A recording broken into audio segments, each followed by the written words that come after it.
The picturesque west coast hamlet of Darling is home to artists, writers and retired captains of industry. Darling nestles in the heart of the Swartland, with the old and the new living side by side in quiet harmony.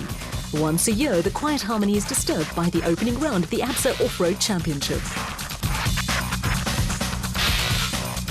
The Adenco 400 is an event that helps promote the Darling wine experience, with the area producing some of South Africa's finest wines. Wine tastings are a popular tourist attraction, with the Adenco 400 enjoying the status of a community project that also raises funds for local schools and other institutions.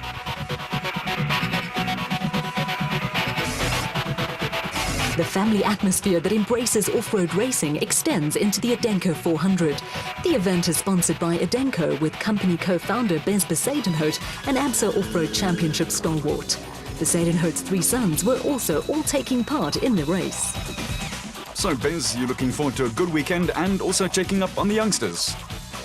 Well, you know, they've been running the championship 2 years in a row, and yes, I'm checking them up, yeah. Your oldest son Dion is now in car with Johan.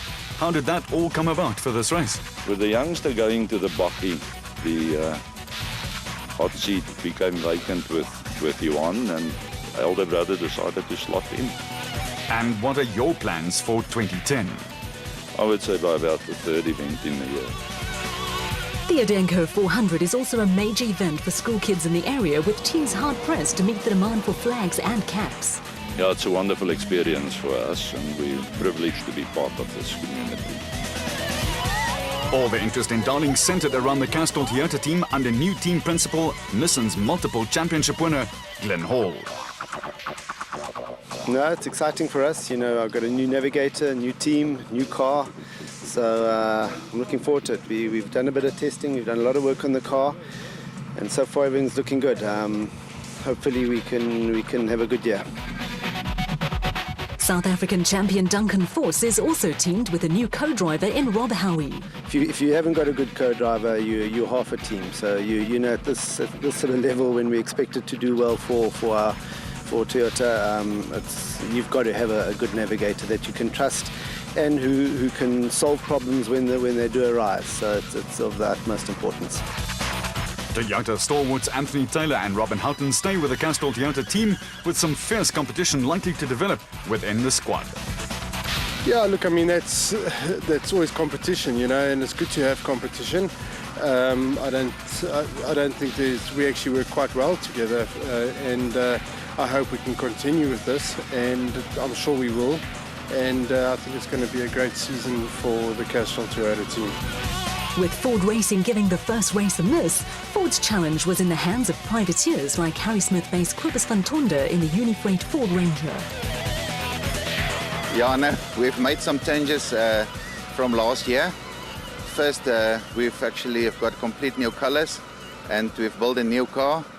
Unfortunately for this race, we're racing the second car. The new car is not 100% tested yet, but it will definitely be ready for the next race. And then in the navigator seat, I've got Freddie.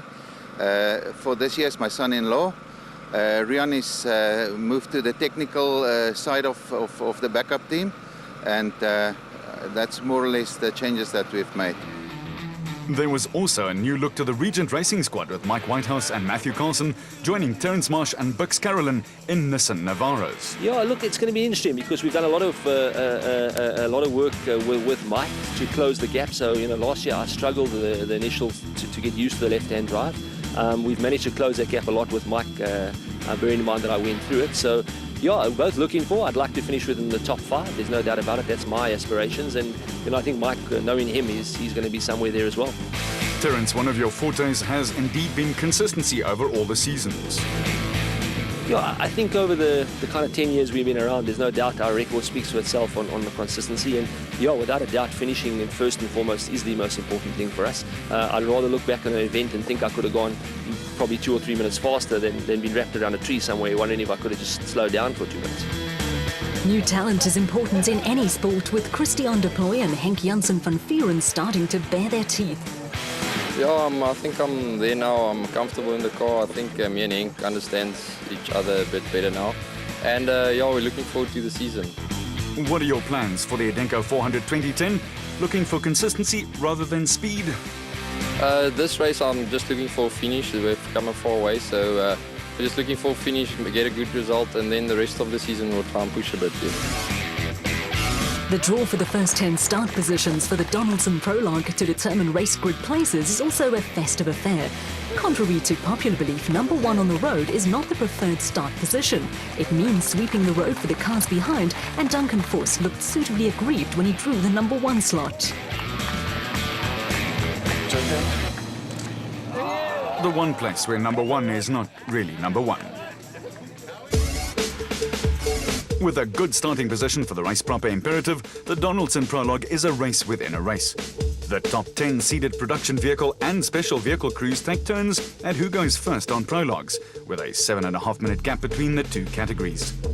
Cars set off at 2-minute intervals with a 90-kilometer route, providing crews with a taste of what to really expect during the race proper. On a sweltering day, the course took cars to the Kraalbosdam area before heading towards Eiserfontein. Crews then tackled a section which backtracked towards Mariatsburg before heading back to Darling.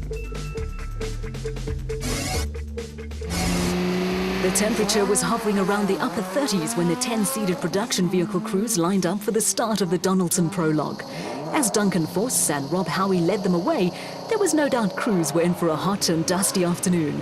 For some of them, it would also be a long afternoon.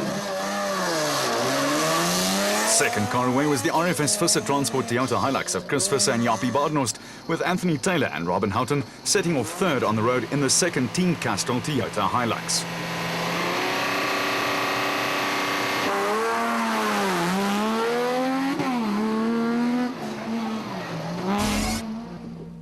There was plenty of the anticipated dust, but early problems slowed the Force Howie Castrol Toyota Hilux, and it was Chris Visser and Jaapie Badenhorst who took up the running in the RFS Visser Transport Toyota Hilux. Visser and Badenhorst scorched home 40 seconds ahead of former South African champions Hannes Grobler and Henriette Verstegen in the second RFS Toyota Hilux. After 33 years of driving a variety of Nissan products, Grobler was having his first outing behind the wheel of a Toyota Hilux. When Nissan withdrew from off-road racing at the end of last year, Grobler was left without a drive.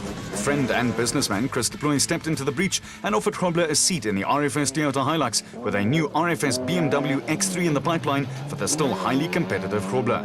Hot on the heels of the RFS Toyota were Anthony Taylor and Robin Houghton, who finished only 4 seconds behind Grobler and Verstegen. The surprise package was the husband and wife team of Ramon and Mariette Besaidnout, who were 4th fastest first time out in a Red Star Raceway Toyota Hilux.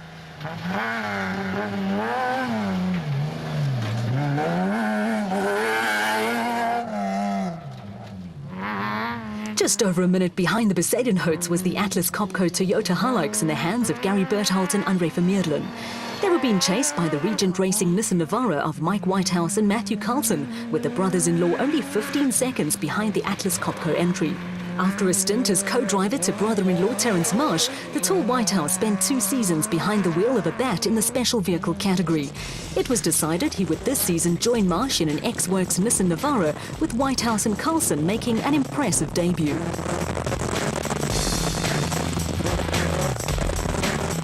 There was a great fight for 6th and 7th, with only 1 second separating Whitehouse and Carlson and the second RFS Toyota Hilux of Christian Deploy and Henk Janssen van Vieren. Nearly 3 minutes in arrears on the Rubicon Racing Ford Ranger were Louw de Bruin and Rian Grelen in their SP Class debut. It was an encouraging start for the Bloemfontein pair, who moved up from Class E.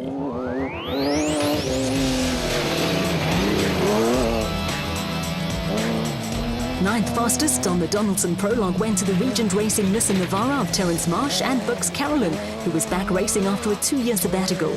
Carolyn is a former SA driver and co-driver champion, with the Regent Racing pair coming in ahead of Cobus van Tonder and son-in-law Freddie Krill, who rounded out the top 10 in the production vehicle category in the Unifreight Ford Ranger.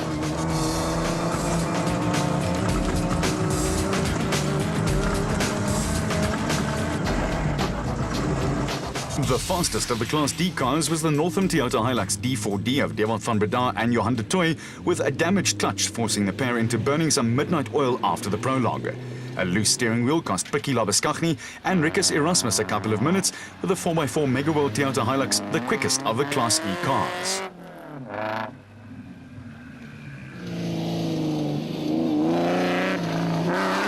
The Van Breda de Toy and Labuschagne Erasmus combinations came in ahead of SP class entries in the hands of Peter Ruthven, Rudy Brits, George Barkhuizen, David van Wyk and the Vos Howie Team Castrol Toyota, which lost time via prop shaft problems. A 15-minute penalty for a faulty rear warning light added to their woes, while a solid performance from newcomers Gerald Leroux and Willem Pretorius saw them finish second in Class E in the Rubicon Ford Ranger.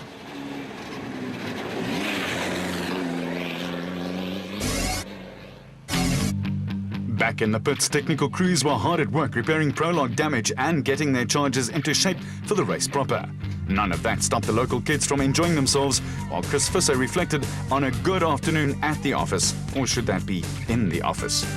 Ja, ek moet sê in die begin was dit nou en dan maak ek 'n paar foutjies en eers draai nie reg af nie en so, maar ek moet sê so 20-30 kg uit daar teen die kop uit, so was nogal rof geweest. Baie hams en so toets nogal die suspensie kwaai, so ag en dan die diksand. So daar was 'n variasie van enigiets verstaan. So maar dit was baie lekker geweest. So baie geniet. Away from a works team environment, former champion Hannes Groblaar was his usual smiling self. Actually, I'm very surprised with the package deal that the guys put together in the RFS team. Coming from a works team, I was very surprised with the car and the whole team and their professionalism. So it's actually nice to be part of them. It went very well today. It looks like we are lying second. And it's a car that I haven't really tested and haven't driven for long. And any of Steger is navigating for me. It's the first time that he's navigating for me, and it went very well. Over in the Castrol Toyota camp, Anthony Taylor was already setting targets for early in the race. It's got a little bit of time to get back into the groove. We were going quite well, and then we got lost. I got lost 3 times. But on the whole, it wasn't too bad. I'm quite close to Hannes, so it's going to be quite a dogfight in the beginning. I think I'm certainly going to try and get him very early, hopefully within the first 1 or 2 kilometers, because I think that's where the dust is going to be the least. So we'll have to wait and see what happens tomorrow morning. But it's a long day. We've got about 400 k's ahead of us. So there's a lot to go for here.